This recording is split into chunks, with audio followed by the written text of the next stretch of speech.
Great TV time. What is the point?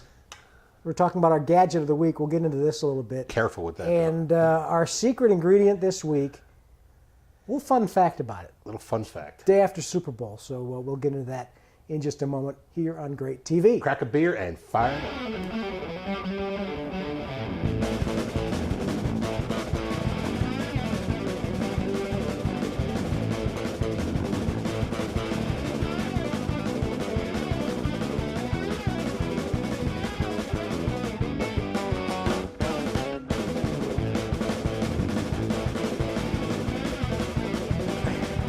From the birthplace of American barbecue, it's back. It's Great TV, and my name is Bill West with BBQTricks.com. Along with me every week, Jack Wayborn, three-time South Carolina state champion, and we cannot forget to mention the Carolina Pitmasters, Bill. Originator of Carolina Pitmasters. That's right. Barbecue cooking school. That's right. Which is coming up. Yep, March 11th and 12th in Summerville, South Carolina. We'll be teaching barbecue at its best.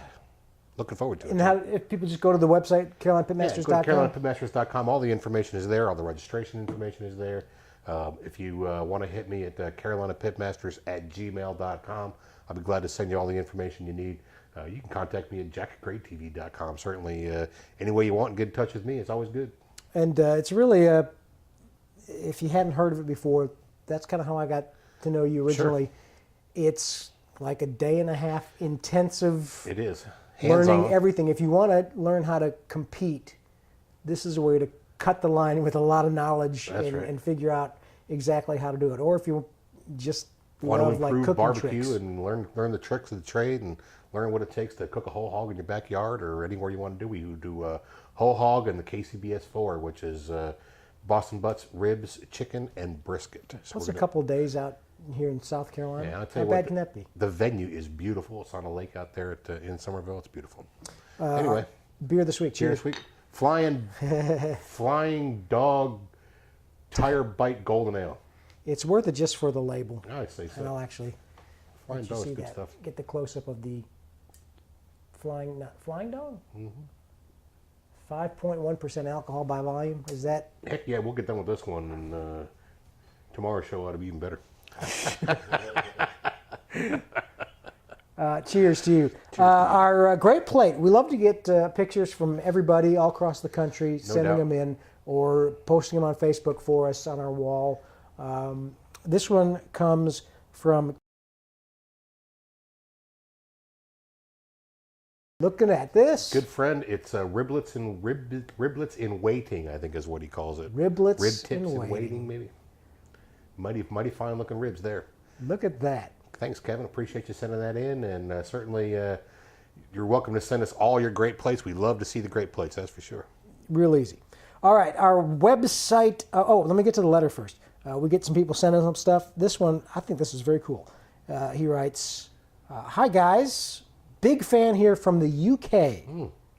Sadly, and I'll spare you trying to do an English accent. Sadly, we don't have any real barbecue grilling, outdoor cooking over here, but I love it. I've liked your interesting discussions on barbecue competitions and judging, etc., but I wondered if you could do something on barbecue joints and places to eat, etc. Even just a general overview about it and not specific places would be cool." What I love is we've got this person from the UK. I've gotten some notes from people in Australia. Australia, yep. And it's amazing what we can do to get this podcast out all over the place. It is amazing. We've had Central America too, Bill. We've had some people contact us from there. I think grilling and smoking meat as a technique is fairly fundamental. I think that you can do it just about anywhere you want to do it. I mean, we've been talking about grilling in drums and grilling on your gas grill, and we've just had a lot of different techniques through the year about getting slow cooking done. And even we've been talking about maybe not doing such slow cooking, but maybe speeding up the process and using certain techniques to be able to get barbecued meats. And I don't see any reason why you wouldn't be able to use the techniques, because the techniques are sound and they're fundamental, of grilling or roasting a piece of meat, introducing smoke into the process, and rendering out the fat and breaking down the collagen and so on to make barbecue. Yeah, I mean, It's very basic. You it's say basic. roasting pork shoulder. Well, certainly in Europe and everywhere else, they've got pork shoulders and they slow cook stuff.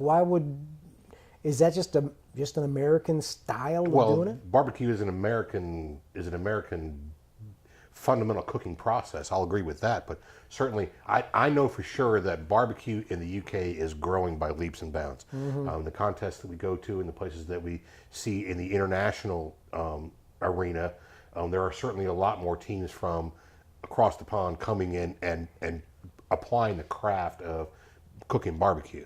The UK, Sweden, Finland, Australia, Germany. I mean, they have a lot of people coming in and taking care of those particular techniques of smoking barbecue. So I think it's certainly not something that you can't do. It's certainly not something that you shouldn't want to do. That's I don't know. You mentioned in America, although barbecue is distinctly American, there is not really a big American chain of barbecue restaurants. I mean, I guess you could argue, there's like the Sticky Fingers or that's not even national. What would be a big barbecue? Damon's Ribs is big. I know, but we've talked about the techniques of cooking barbecue commercially and how it differs and what it's really all about. And to be able to cook barbecue, and especially when it comes to ribs and some other things, to be able to do it commercially, you have to be able to cook and hold your product. And the longer that you hold your product, the product breaks down over time. So it's a natural that to go into a mom and pop place where they have barbecue pits in the back and they're cooking barbecue on a small batch basis, you're going to get a lot better product than in the big chains where they have to be able to do barbecue on a big scale, on a generic scale. And of course, the biggest thing you have to hit when you're making food for money is hit your food costs and make sure that you're able to make money running an operation. The mom and pop chains tend to, the mom and pop organizations, stores tend to be, low overhead, and you got a joint that's open from Wednesday to Saturday, and they cook some barbecue, and usually they're cooking pork and they cook it for the day, and when it's out, it's out. If you don't get there before it's out, it's too bad. You have that, and it's pretty on a small scale, more down in the South. That's right. And then you have the McRib, which is, Well, the McRib is what it is. No offense, McDonald's, if you want to sponsor the show. Right. I'm not going to say it's not a bad sandwich. It's just, in my opinion, maybe not barbecue. No. They put some sauce on it and call it barbecue, I guess. But, to me and you, Bill, barbecue's not about the sauce. Barbecue's about the meat, and it's about the techniques and the processes of cooking protein. So to answer your question, and even in the U.S., you kind of great barbecue, you got to search it out. Yeah, you got to look for it. I look for a joint, man. I look for something that's got a roof over its head, and maybe not the greatest looking place in the world. It's getting better. There's more barbecue joints popping up. They're popping up in your local strip malls. They're popping up pretty much everywhere. But look for the smoke. That's what I say. And you know what? Great plates. If you got some restaurants and barbecue joints out there that you're an owner of or something, send us a great plate from your restaurant. Absolutely. We'll give you a quick. Especially send us a picture of your cooker, because I like cookers. All right. Our website of the week, real quick, because they mentioned this, roadfood.com. If you want to check out some places. Actually, the last writer recommended that. Yep. Good place to go see some different joints and things like that. I'm sure they've got some. Yeah. And our gadget this week. Let's see this. I'm afraid of it. It's nothing to be afraid of. This is called a Jaccard, gang. And a Jaccard is a meat tenderizer. And I actually searched this out for a chicken technique that I was trying out. Chicken's all about skin, and when you're cooking chicken in a contest, it's all about what they call bite through skin. So what I was doing was I was looking to pierce the skin, and when you hold a Jaccard like this, actually I'll hold it like this because the label's out front. Maybe Chef Master wants to come on, but you hold it like this, and when you push it down, it pushes the base up, and these blades come out the top. And the blades are tenderizers, and you can use it with meat, you can use it with fish, but you can use it with chicken, and it actually cuts the fibers in the meat. So, or custom fibers in whatever you're using.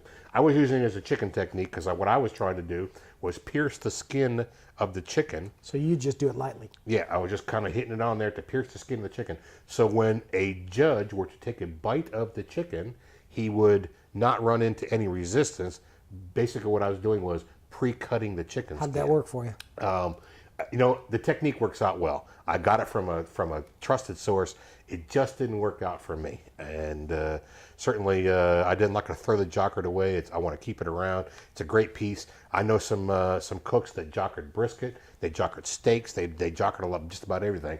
But basically, what you're doing is you're shortening up the meat fibers to make it all shorter, so it's more tender. I like the idea of that. It is a good idea. Because I've even gone to, someone told me slicing like I did chicken thighs at one point. That's right. And yeah, you kind of end up with this piece of skin that bloop, pops right off. That's right. So I like it. That's a Jaccard, gang. Do you know how to spell that? I think it's Jaccard, Jaccard, as opposed to the Quard, which is a wool tool of some kind. Our secret ingredient, we teased it saying we had a fun fact There about... you go. The secret ingredient today is the avocado. Believe it or not, these are both avocados. This is a Haas avocado, and this is what we call a green skin in the business.